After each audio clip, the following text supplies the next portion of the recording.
tal? ¿Cómo están? Bienvenidos. Soy Carlos de Vega y hoy esta es mi agenda. Misión cumplida en Ginebra. Irán congelará su programa nuclear. ¿Es este un buen pacto o no debemos fiarnos? Encerradas como esclavas 30 años, el crimen de Londres nos recuerda el drama de los trabajos forzados de millones de personas en todo el mundo. Chile y su futuro. A unos días de la segunda vuelta electoral analizamos el papel de la Iglesia Católica.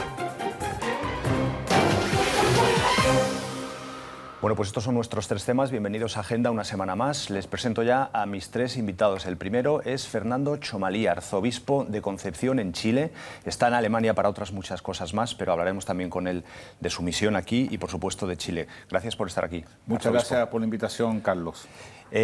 También con nosotros es Paula Riedemann, es coordinadora, abogada de derechos humanos y coordinadora de la ONG Banjin, que se dedica a la trata de personas desde hace ya 24 años, esta organización no gubernamental. Paula vive en Alemania, pero es chilena. Paula, gracias por estar aquí. Gracias. Así que una interesante conversación seguro a partir de Chile. Y nuestro último invitado es Alexander Hasgal, es historiador de la Universidad de Zurich. Alexander, gracias por estar aquí en el programa para hablarnos sobre todo de Irán, porque tenemos la noticia, la gran noticia, que después de 35 años parece que ha habido un pacto diplomático entre Occidente e Irán para congelar ese programa nuclear. Así de primeras, ¿es un buen pacto o no? No hay que olvidar, es un pacto por 6 meses. No es nada una cuestión final, no se ha resuelto nada. Ahora tenemos 6 meses para tener verdaderas negociaciones. Ahora está un tiempo muy difícil porque Irán está ya muy lejos con su programa y hay mucho pánico, mucho miedo que está demasiado tarde. ¿Qué pasa ahora? Hay ahora tiempo, 6 meses donde se congeló ese programa que todavía está. No es que se ha terminado con el programa, está, pero hay 6 meses a discutir. Espero que en ese tiempo sí se va a lograr mucho más lejos, se va a resolver ese tema, porque si no, va a haber mucho más problemas en 6 meses. Pero, Alexander, desde fuera del país, aparte de que el gobierno iraní haya cambiado, lo cierto es que el líder espiritual, el que verdaderamente manda, es Ali Khamenei, como lo era hace un año, hace 2 o hace 3. ¿Por qué ahora nos tenemos que fiar de un pacto firmado con este gobierno en Irán y no hace un año o hace 2? Bueno, es lo siguiente, ese programa ya existe por 30 años. Entonces no es una cuestión que ya pasa por mucho tiempo. Y también que ahora pasa son las sanciones. La situación en Irán es muy difícil, más que todo económicamente, y se ve que las sanciones funcionan. Entonces ahora hay mucho interés de llegar a una situación para un poco mejorar la situación en el país. Al mismo tiempo hay un nuevo presidente que sí quiere que se le dé algún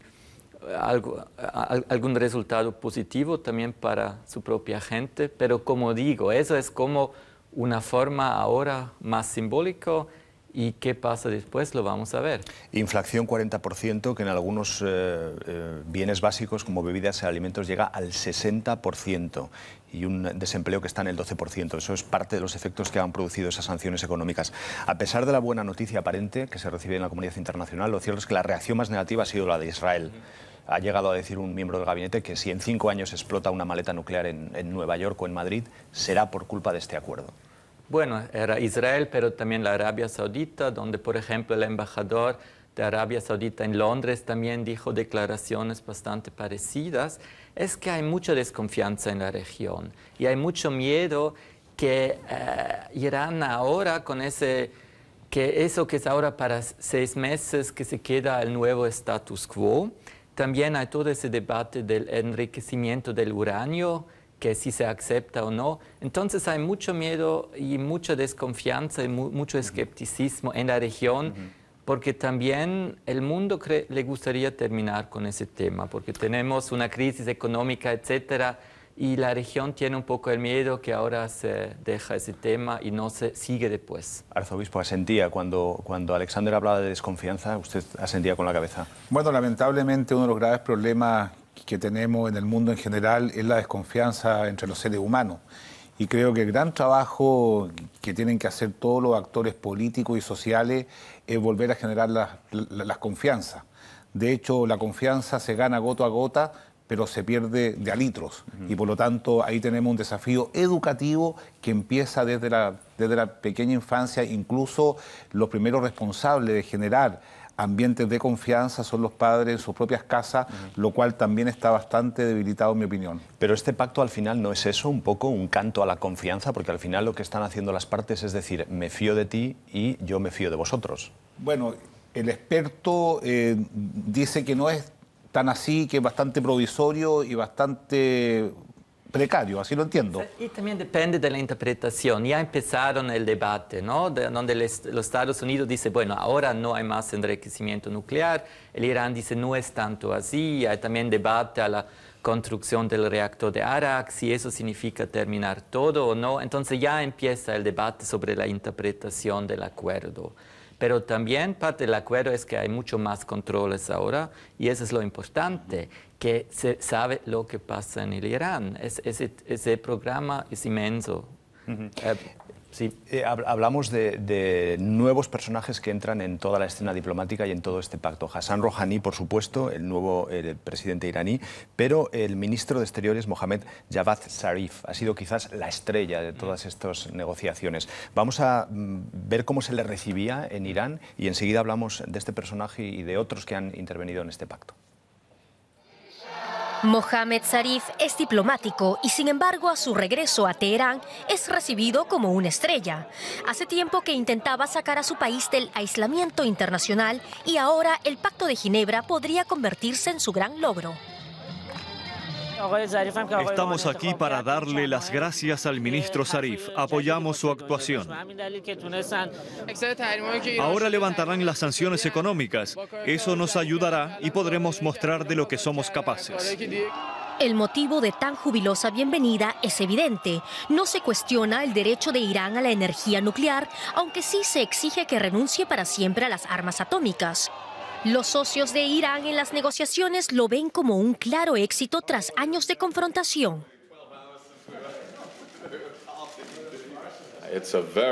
Es una gran oportunidad para el futuro y justifica nuestra política de presión a través de sanciones. Los países occidentales esperan además aprovechar el acercamiento para fortalecer con este pacto a los grupos progresistas en Irán. Veíamos ahí en esas últimas imágenes del informe a Javad Zarif, un personaje que se ha acercado a Occidente.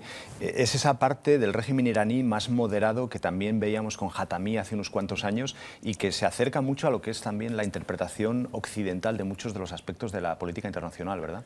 Sí, bueno, Irán queda una dictadura, eso está obvio. Y también Irán es un país con muchos jóvenes y también mucho descontento con la situación actual. Al mismo tiempo hay ese aislamiento a nivel diplomático. Entonces sí que pasa que ahora ese grupo dentro del establishment de Irán un poco más moderno, que ha entendido que con ese aislamiento no funciona más, sí intenta hacer pasos simbólicos.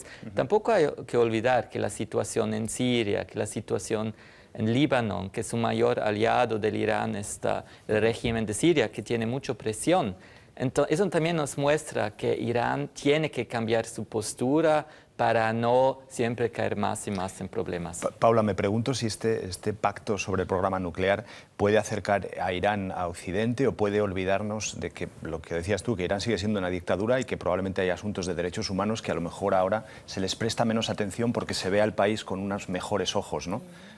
A mí me parece que este pacto que fue suscrito el día sábado, junto con la llegada al poder del nuevo presidente este año, abre una posibilidad y la verdad es que espero que también signifique que Irán se ponga al día con tareas que tiene pendientes con sus ciudadanos y también a nivel internacional en temas de derechos humanos y sobre todo también en temas de cómo es tratada la mujer. Hablábamos de Arabia Saudí, de la posición de Arabia Saudí, la posición de Israel, pero también dentro del propio Estados Unidos empieza a haber mucha oposición a lo que ha hecho Obama. Yo no sé si esta jugada de Obama es una jugada maestra o puede convertirse en una pesadilla para el final de su presidencia. Bueno, Obama ahora tiene muchísimos problemas con sus reformas de la salud, etcétera. Entonces, para él es muy importante tener por lo menos a campo internacional algún logro. Pero este logro no es tampoco un logro de momento. Los propios demócratas, muchos están criticando que se haya llegado a este pacto. Están criticando, pero por lo menos se cambia el tema. Para él está bien que ahora no se habla tanto solamente sobre las cuestiones de la reforma de salud, sino cambia el tema. ¿Cómo va a decidir el Congreso? Yo me puedo imaginar que, bueno, son esos 6 meses que, aunque hay toda esa polémica diplomática, no creo que el Congreso, los demócratas quieran aislar a Estados Unidos, que hagan algunos pasos que están en contra del acuerdo. Hay que decir que el Congreso lo que se plantea es incluso impulsar nuevas sanciones económicas frente a Irán con el apoyo de los propios demócratas, con lo cual Obama tendría que vetarlas.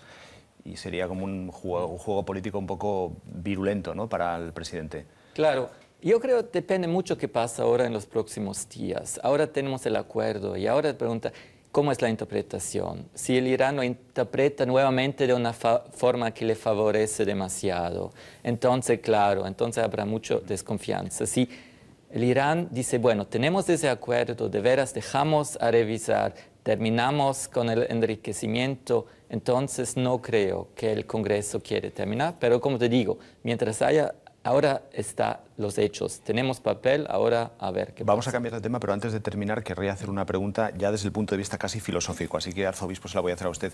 ¿Cree que este pacto puede cambiar lo que es el juego de relaciones internacionales? Que Estados Unidos se acerque a Oriente Medio de una manera distinta como lo ha hecho hasta ahora, que sus aliados cambien, que Irán de repente se convierta dentro de unos años en un país aliado, por ejemplo, algo que parecía imposible en estos 30 años. Bueno, evidentemente que todo lo que significa es generar una unidad entre las naciones es muy bienvenido, porque a pesar de que hay distintos sistemas políticos, a pesar de que hay distintas religiones, nos une algo muy profundo que es nuestra propia humanidad.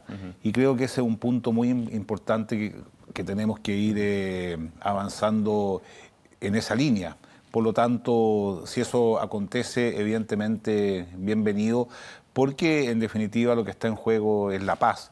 Y lo que todos tenemos que promover es la paz, y evidentemente que el armamentismo está muy lejos de eso, muy lejos de eso. Estamos fuera de tiempo, pero Alexander, no me gustaría cambiar sin preguntarte si este acuerdo puede tener efecto a medio plazo en las economías de América Latina, un continente que en algunos países se ha acercado a Irán estos últimos años y que quizás ahora vea también los beneficios de que el comercio sea más fácil con el país de Oriente Medio.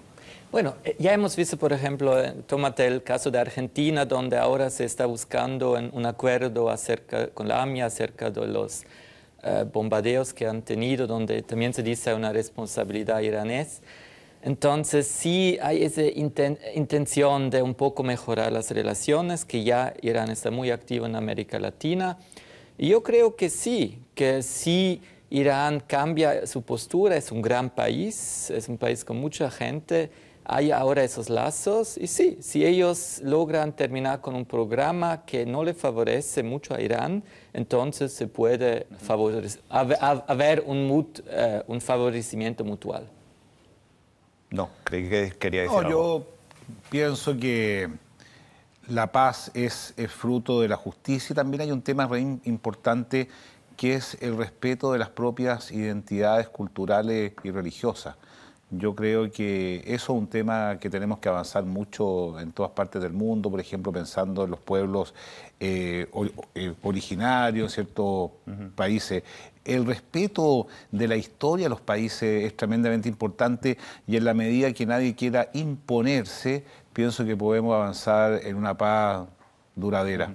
Seguimos hablando de respeto. Me imagino que el límite también está en los derechos humanos, ¿no?, que era algo que no se debería de rebasar, ¿verdad? Bueno, la dignidad de la persona humana es el corazón desde donde se deben mirar todas las políticas públicas, independiente del país donde se haya, y la igualdad fundamental de todos los seres humanos. Ha habido una historia en estos últimos días en los informativos que nos ha llamado mucho la atención, también en la redacción de Agenda, ustedes la habrán escuchado seguramente, que son esos 30 años que han estado encerradas 3 mujeres en una casa de Londres como esclavas sin poder salir de casa y al servicio de las personas para las que estaban en esa casa. Es un caso oscuro, enseguida vamos a ver un poco los detalles de lo que sucedió ahí, pero en el fondo lo que nos preguntábamos es si eso pasa en Londres a 3 mujeres, ¿hay más gente en el mundo al que esté en una situación similar? Bueno, la respuesta sorprendente en la redacción es que sí, que hay millones. Así que vamos a profundizar un poco en el tema de la esclavitud moderna, viendo primero lo que ha sucedido en Londres.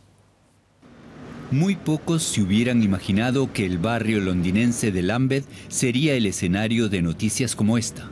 3 mujeres esclavizadas en el centro de Londres durante más de 30 años. Si es cierto, es espantoso. Cuesta entender cómo es posible que estuvieran retenidas durante 30 años y nadie se diese cuenta. A otros, sin embargo, les resulta menos sorprendente. Estoy conmocionada, pero no me sorprende. Me hizo pensar en lo fácil que es que algo así pueda ocurrir en el centro de Londres. Según la policía, un programa de televisión sobre matrimonios forzados llevó a las mujeres a contactar finalmente con la ONG Freedom Charity. A millones de mujeres y hombres, de niñas y niños de todo el mundo se les obliga a vivir en condiciones de esclavitud. ¿Por qué y cómo se les esclaviza? ¿Quiénes son? Bueno, pues tenemos la suerte de tener en el programa a Paula Riedemann, es coordinadora de otra ONG que hace un poco lo mismo que de la que veíamos en el informe, la organización Banjin, que lleva 24 años trabajando desde Berlín en este problema. Yo no sé, Paula, si cuando viste la noticia de Londres a ti te sorprendió o te pareció un ejemplo más de lo que está sucediendo y normalmente no vemos. Bueno, la noticia del caso de Londres la verdad es que es sorprendente por lo prolongado. O sea, un caso en que mujeres estuvieran 30 años bajo condiciones de esclavitud, nosotros no hemos conocido aquí. Pero abstrayéndonos de ese elemento, la verdad es que las condiciones sí las conocemos. Como tú decías, la ONG en la que yo trabajo se dedica precisamente al apoyo de personas, especialmente de mujeres, que se han encontrado en estas situaciones y en casos extremos han vivido como esclavas. Hablamos de al menos 21 millones de personas en todo el planeta, pero me imagino que es una cifra que tampoco es muy exacta porque casos como el de Londres no se pueden contabilizar porque no se conocen, ¿no? El tema de las cifras es complicado. Lo que tú ahí mencionas son los 21 millones que la Organización Internacional del Trabajo el año 2012 reportó como el número total de trabajadores forzosos en el mundo. La verdad es que el mecanismo como se levantó esa información es bastante bueno y por lo tanto es como la cifra más creíble que existe a nivel mundial. Pero fuera de eso nosotros somos bastante cautos en dar cifras porque, como tú mencionas, es muy difícil de identificar y la cifra negra en esta materia es simplemente demasiado alta. Cuando hablamos de esclavos, normalmente yo creo que mentalmente pensamos en esclavitud sexual, que es una situación asociada al abuso sexual o a la trata de blancas. Yo no sé si esto es así, exacto, o es mucho más amplio el fenómeno. No necesariamente es explotación sexual. Efectivamente, como tú dices, históricamente había un foco en el tema de la explotación sexual. Eso cambió y también cambió legalmente cuando el año 2000 se firmó el Protocolo de Palermo en las Naciones Unidas, que da una definición general que es ahora el paraguas en tema de trata internacionalmente.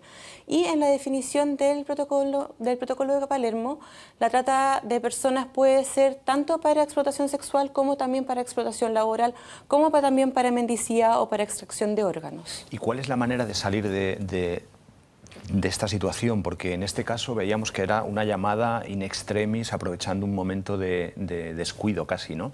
Pero personas que están así, tiene que ser muy complicado poder comunicarse con el exterior cuando están en países que no son el suyo, con idiomas que no conocen. Tal cual. Las situaciones en que se encuentran estas personas son normalmente que no tienen contacto con personas fuera del ámbito laboral o si es que es servicio doméstico de la familia, donde trabajan, si es que son prostitutas con el bordel en el que trabajan. No hablan el idioma, en Alemania comúnmente tampoco hablan inglés. Entonces, ¿qué hacer? Dura tiempo. Normalmente las mujeres duran tiempo hasta que ellas encuentran una forma de comunicarse con nosotros. ¿Y cómo llegan a saber que existís incluso? Porque me parece complicado el hecho de que sepan que existe una asociación, el número de teléfono. Es complicado y es efectivamente uno de nuestros mayores desafíos.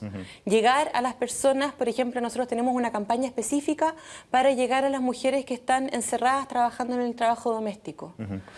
Ahora enseguida me hablas de este tema. Alexander, ¿querías decir algo? Sí, no, para mí siempre es la pregunta, ¿cómo se define esa esclavitud? Por ejemplo, tómate a alguien que trabaja en un país latinoamericano o asiático, tiene una deuda, digamos, porque necesita algo, hace un crédito de 1.000 euros, necesita como 50% de interés al año y tiene que trabajar toda su vida para pagar la deuda.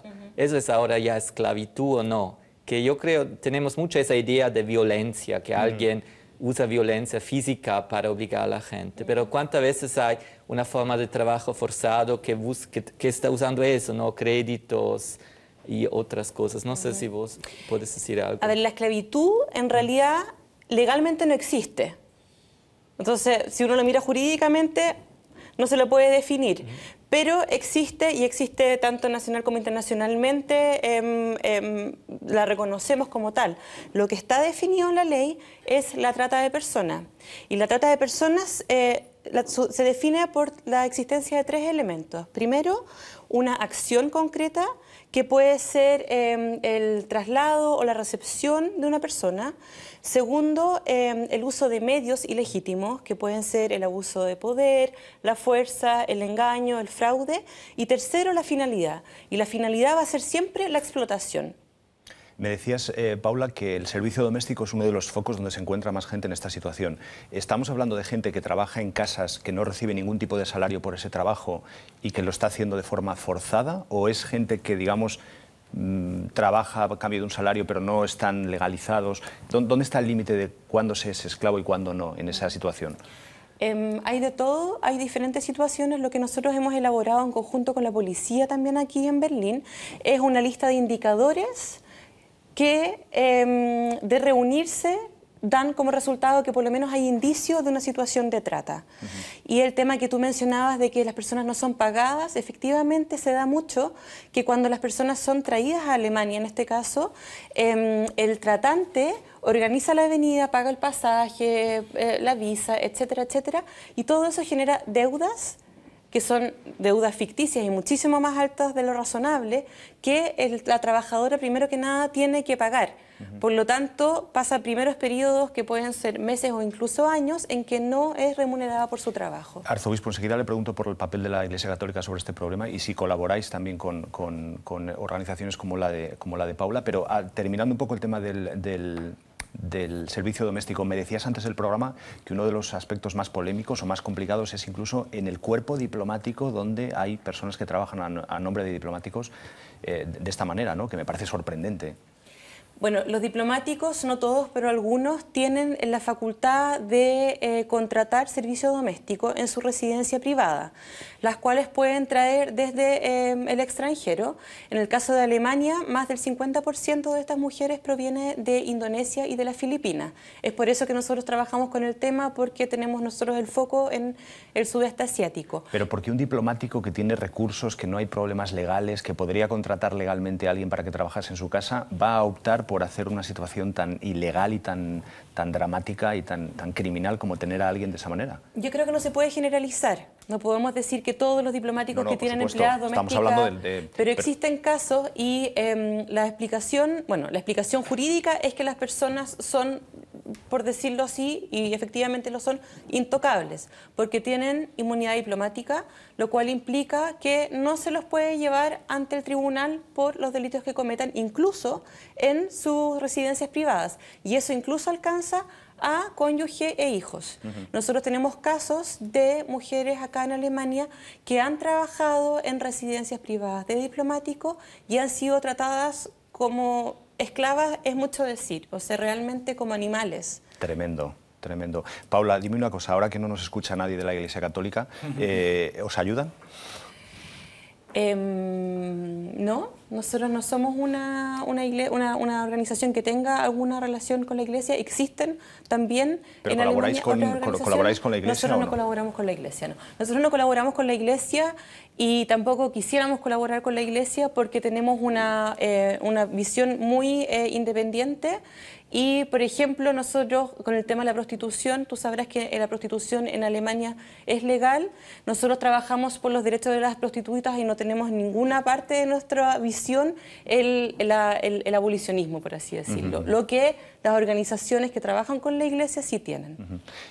Arzobispo, imagino que es un tema también el del trabajo forzado, el de la esclavitud, que ustedes también desde la Iglesia abordan, ¿no? Aunque sea desde un punto de vista más ideológico, no sé, o moral. A ver, bueno, yo conozco lo que acontece más bien en Chile y evidentemente la Iglesia Católica siempre va a estar cerca del débil, del que está con problemas. Nosotros tenemos una pastoral de inmigrantes muy potente porque Chile es un país donde ha llegado mucha inmigración. Estamos muy cerca del Instituto Nacional de Derechos Humanos que vela por los derechos humanos de las personas y en la historia la Iglesia chilena es reconocida por su preocupación por todo aquello que vulnere los derechos de las personas. Pero yo entiendo muy bien lo que dice la abogada, digamos, en el sentido de que es una institución que persigue un fin muy noble, evidentemente, y yo creo que nadie puede no quedar sorprendido que en pleno siglo XXI aparezcan este tipo de esclavitudes.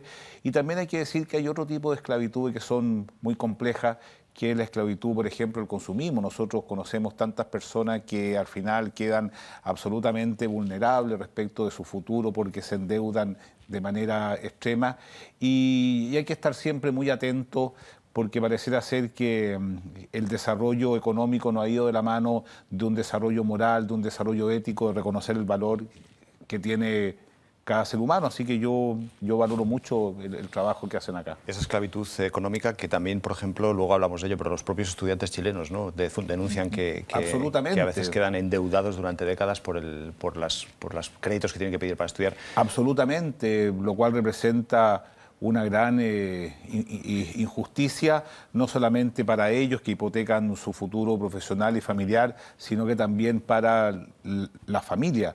Y creo que en ese sentido el movimiento estudiantil ha hecho un aporte porque ha puesto el tema de que la educación no puede ser un privilegio, la educación tiene que ser enseguida hablamos de Chile, porque además sé que el tema educativo usted lo conoce muy bien. Pero por cerrar el tema, Paula, aparte de lo que es el trabajo que vosotros hacéis, ¿recibís una buena respuesta por parte de los gobiernos, de los poderes públicos? Es decir, ¿están encima del problema o solamente cuando surgen casos así llama la atención de los políticos? Bueno, yo tengo la suerte de trabajar en una ONG alemana, europea, y puedo decir que aquí tenemos mucho apoyo. Nosotros somos financiados, en realidad tenemos también plata berlinesa pública. Estamos muy en red con otras organizaciones que trabajan en Alemania y también internacionalmente, y en la OSCE y en la Unión Europea. Este tema es un tema de foco, donde constantemente se están realizando congresos y se están haciendo, redactando opiniones conjuntas para mejorar también a nivel político y diplomático la situación de las mujeres. Hablando de América Latina, lo mencionaba el arzobispo, el caso de Chile en otro orden de cosas, por otro tipo de esclavitud, pero en esta esclavitud extrema, en donde no hay salarios, en donde verdaderamente es un crimen, ¿el continente latinoamericano es víctima también de esto? ¿Tenéis datos? Sí, bueno, el dato de la OIT que mencionamos, de los 21 millones, de eso 10% corresponde a Latinoamérica. Este año, en julio, se realizó en Colombia el tercer congreso sobre el tema de la trata de personas y ahí se pueden extraer interesantes conclusiones. Por ejemplo, que los países de Latinoamérica están pasando en los últimos años de ser país de origen de trata a ser también país de tránsito y de destino. Que se están realizando acciones a nivel político y también legislativo en los países. La gran mayoría de los países de Latinoamérica han suscrito el protocolo de Palermo, pero claramente hay todavía deficiencia en términos de acción concreta.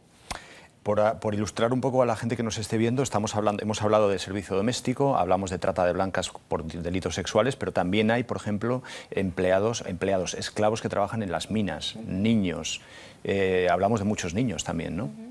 De hecho, el tema de la esclavitud moderna para la ONU está visto sobre todo en el tema del trabajo de los niños.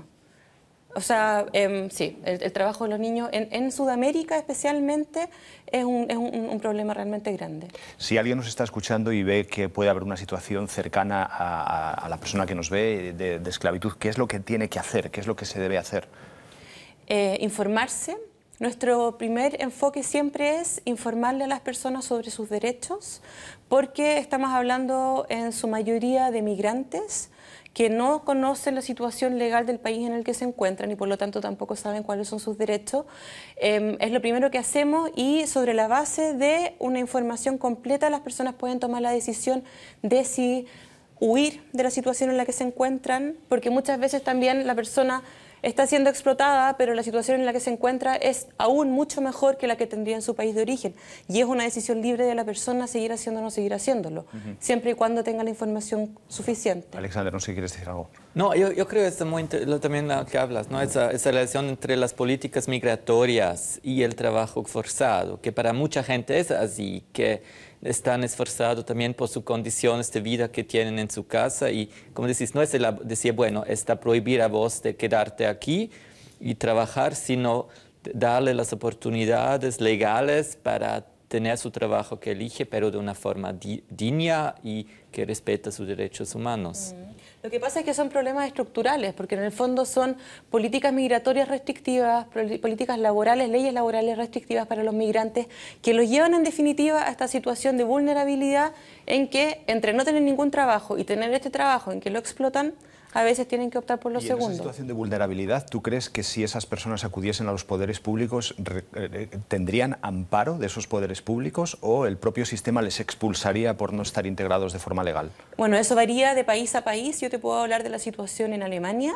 En Alemania, si es que una persona es identificada como trata de persona, como víctima de trata de persona, se inicia un juicio criminal y Alemania le concede a esta persona una visa para quedarse en Alemania solamente mientras existe el proceso.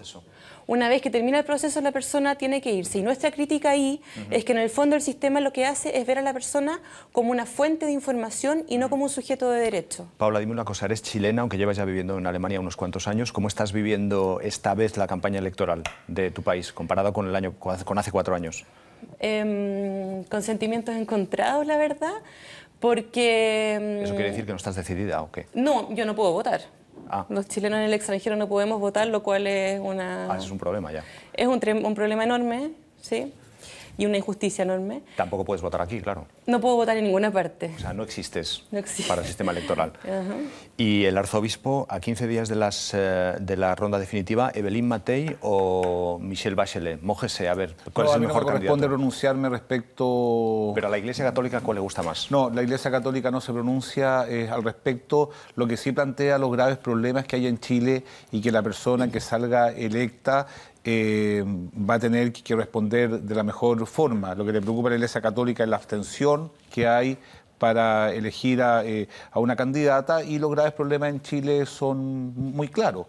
En primer lugar, la inequidad. Chile es un país que ha crecido mucho económicamente, sin embargo hay una gran concentración de la riqueza, los menos son cada vez más ricos y hay una gran masa de personas pobres que no han podido salir de la pobreza. Ese es un tema que nos inquieta mucho. Pero, arzobispo, dígame una cosa, cuando la Iglesia habla de que está en contra del aborto, en contra del divorcio, en contra del matrimonio homosexual y lo dice públicamente, ¿no es lo mismo que decir no vote usted a Bachelet? Absolutamente no, porque evidentemente que lo que corresponde es que cada persona se haga un juicio de conciencia respecto de qué país quiere construir y cuál de las candidatas le permite más eso.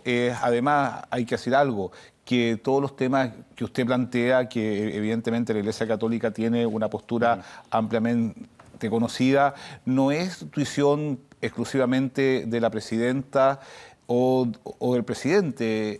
Hay todo un poder legislativo, hay un Congreso y están todas las instituciones que puedan dar su opinión. A la Iglesia Católica no le interesa en lo más mínimo imponer una postura, sino que la presenta como una organización que vela por Pero usted sabe también que de alguna manera la Iglesia Católica, esta campaña, como otras, el bien común, ha sido muy protagonista, ¿no? Hay uno de los candidatos, Ominami, por ejemplo, recordaba hace unas semanas que Chile, y es verdad que es un tanto llamativo, es uno de los 5 países del planeta que pena con la cárcel a una mujer que siendo violada aborta. Y se preguntaba al propio candidato, no creo que ningún obispo esté de acuerdo con esto. A ver, 2 cosas. Uno, la Iglesia Católica tiene en Chile un gran protagonismo porque ha estado muy cerca de los problemas que acontecen en Chile y que le importan a la gente. Y eso la gente lo reconoce y ese es un valor. O sea, es un protagonismo que, por así decirlo, se lo ha ganado con su amplia obra evangelizadora, con su amplia obra social, con su gran defensa permanente de los derechos humanos.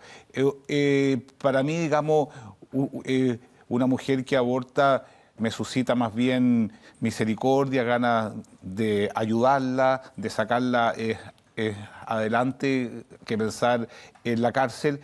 Y yo pienso que lo que tenemos que hacer es generar políticas públicas más adecuadas para que ninguna mujer tenga que llegar a un drama como ese. Pero yo vuelvo a insistir. ¿Usted cree que habría que anular esa pena de cárcel para las mujeres que abortan por violación?